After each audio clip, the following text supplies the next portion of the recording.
Sound सिस्टेमটাই অনেক সুন্দর।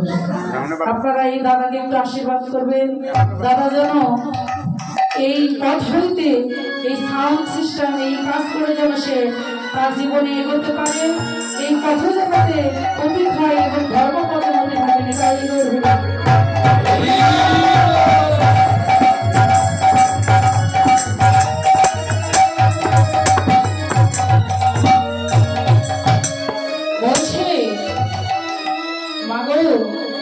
দাও না একটু স্তনদুধ। প্রভু রামচন্দ্র বলেছিলেন একটু দাও, কিন্তু সেদিন মন্থার থেকে বলেছিল দয়ামা তোমাকে দেব, কিন্তু আমাকে বড় দাও। সত্যি যদি তুমি আমার পদসেবায় সন্তুষ্ট হয়ে থাকো তাহলে আমাকে বর দাও। প্রভু রামচন্দ্র বলেছিল মা তুমি কি বর চাও? বলেছিল আমি শুধু সতীর্থস্থান, আমি যেন আমার শাখা সিঁদুরে যেন মোচন না হয়ে যায়, হাতের শঙ্খ যেন ভেঙে না যায়। ভগবান কেমনে পড়ে গেল না, ভক্ত মনোবাঞ্ছা পূর্ণ করতে হবে, আবার অধর্মের নাশ করতে হবে। তখন বলেছিলেন তথাস্তু, কেননা জাগতিক জীবনে যদি কোনো মাতার স্বামী মৃত্যু হয়ে যায়, শ্মশানে যখন দাহ কাজে করা হয়, তারপর শ্মশানে এক কলের জল ঢেলে দেয়, তারপরে ওই মাকে গঙ্গায় নিয়ে তার শঙ্খ খোলা হয়, সিঁদুর মোচন করা হয়। তাই বলেছিলেন রাবণের চিতা কোনোদিন নিভবে না, রাবণের চিতাও কোনোদিন নিভবে না, তোমার সিঁথির সিঁদুরও বাজবে না, হাতের শঙ্খও ভাঙবে না। নিতাই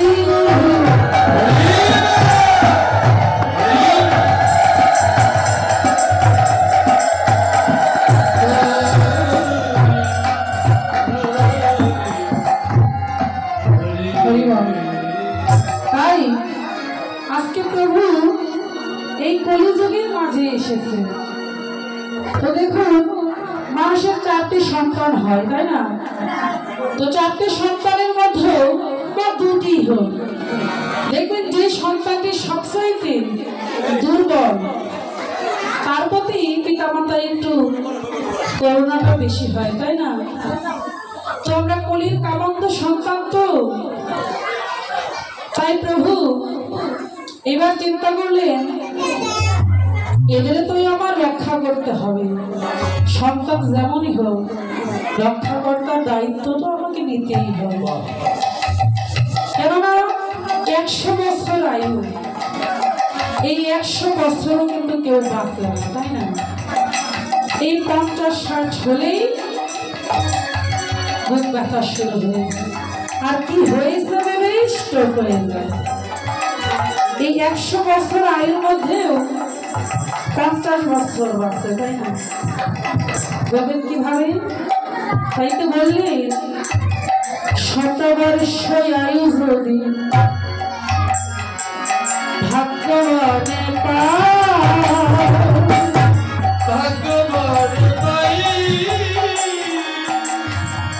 আর ভেঙে বছর যায় ঘুমাইতে ঘুমাইতে ঘুমাইতে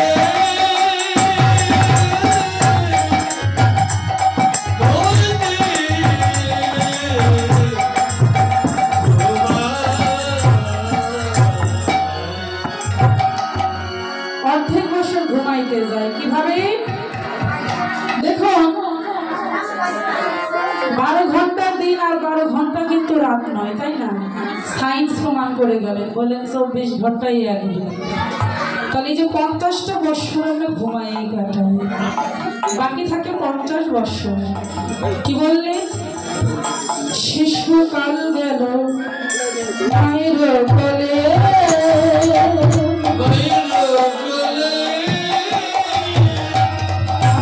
আর বাল্যকাল গেল খেলিতে খেলিতে,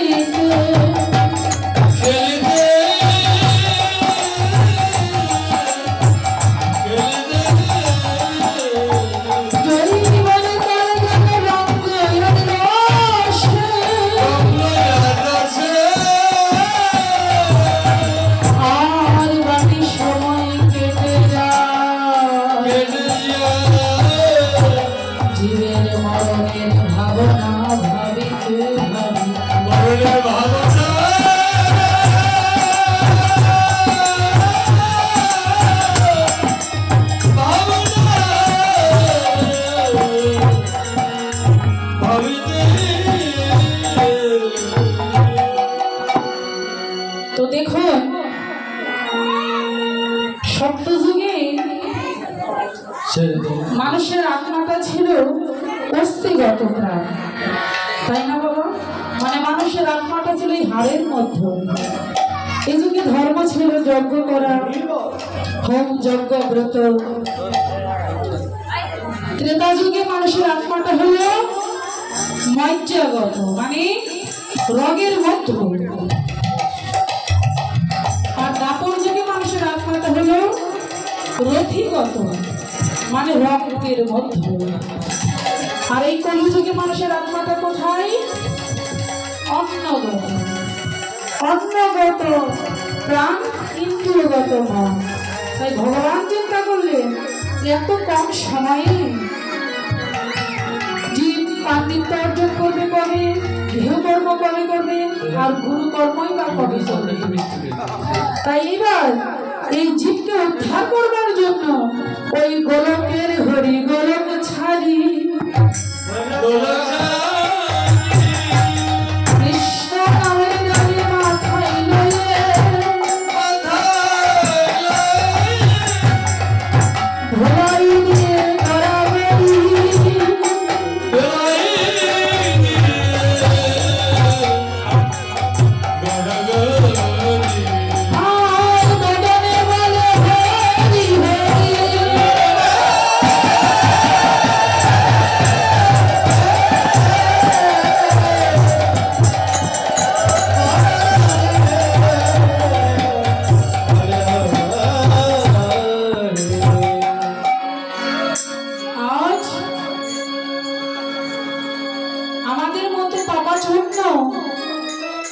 কলির জীবকে উদ্ধার করবার জন্য 1407 শতাব্দী 1486 খ্রিস্টাব্দে 893 শনি 23 ফাল্গুন, এই যে দোল পূর্ণিমা গেল, ওটা গৌর পূর্ণিমা হলো। 23 ফাল্গুন এই নবদ্বীপের মাঝে বল হরি বল হরি বল বলে উদয় হয়েছিলেন।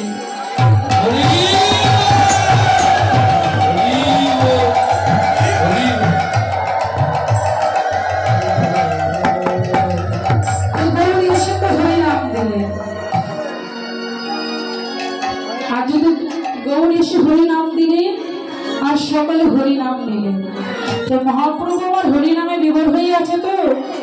তো আমরা সকলে একটু হরি নামের খেলা খেলবো, কেমন? সকলে সবাই মিলে হরি বল, সবাই হরি বল, হরি বল।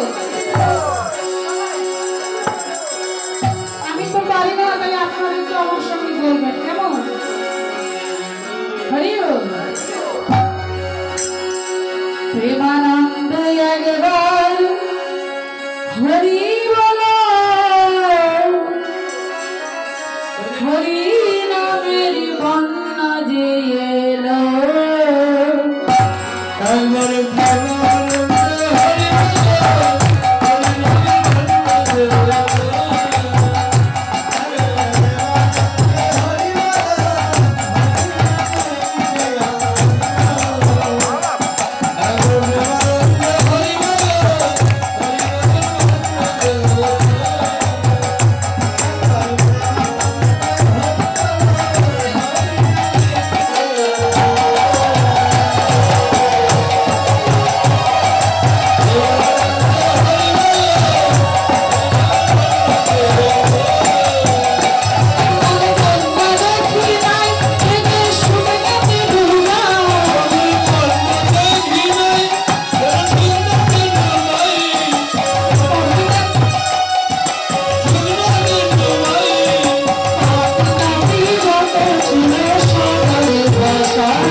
গেছে। তো প্রেমা হরিনামের বন্যা কি কখনো দেখেছেন?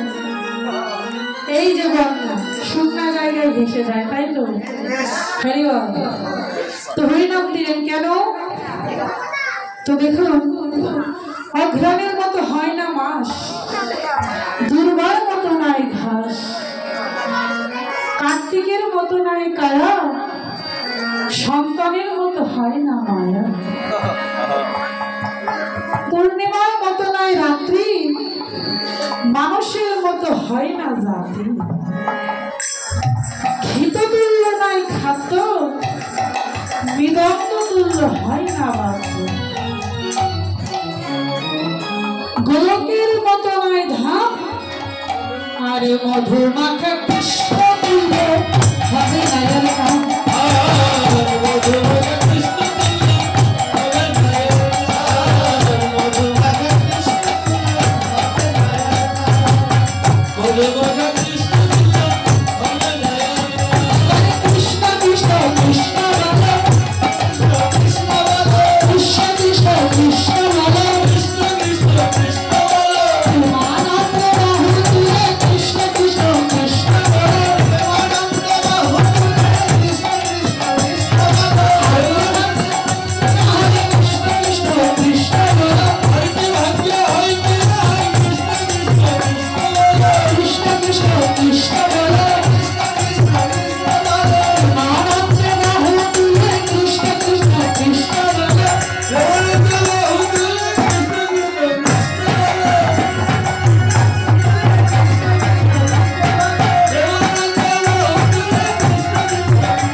দেখে এলাম, কি দেখলাম জানিস? দেখলাম হেমস হয়ে রতি গোড়া, সুমধুর হাসো তোরা জগজন সখী। আমি আজকে এক্ষুনি দেখে এলাম, কি দেখলাম? হেমস হয়ে রতি গোড়া। হেম মানে সোনা, সোনার চাইতে অধিক উজ্জ্বল আমার গৌর, উজ্জ্বল বর্ণ আমার গৌরে। আমি আবার দেখলাম সুমধুর হাস্য ধরা। নাগরী বলছি, এই নাগরী তুই তো বলবি রূপের কথা, আবার বলছিস সুমধুর হাস্য ধরা। বলছে সখী রে, ওই হাসি এমন মাধুর্যময়, সেইটা বুঝলি না। ওই মাধুর্যময় হাসি মাখা এই জগতে বোধ হয় আর কিছু না। কেননা আমি এক্ষুনি দেখে এলাম, এই যে দেহ নবনীর মাঝে শ্বাসরূপে গৌরাঙ্গ সুন্দর, দিবানিশি ২১,৬০০বার এই নাসিকা দিয়ে প্রবেশ করে এই দেহ নবনীর মাঝে লীলা করে। আমি দেখলাম কি তাহাই আজকে নবদ্বীপ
কামিনী মন্ত্র। কাম মানে কি? পুরুষ, আর কামিনী মানে নারী।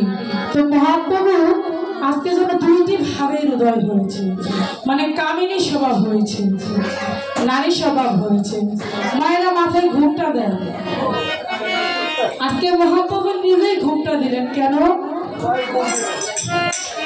নিজেই নারী সাজলেন। কেন? জীবকে শিক্ষা দিতেন। আপনি আচরিত ধর্ম জীবনে শেখায়, সেই তো সিদ্ধান্ত ভালোভাবে হরিবল। কিন্তু সত্যি হলেও মানে আমাদের যারা মা কাকিমা আছে তাদের সমস্যা নেই, কিন্তু যারা আমরা আছি আমরা ঘুমটা দিতে সত্যই ভুলে গেছে, তাই না? তো দেখুন আমার এই যে পুরোহিত বাবা যখন ভগবানকে সেবা দেন,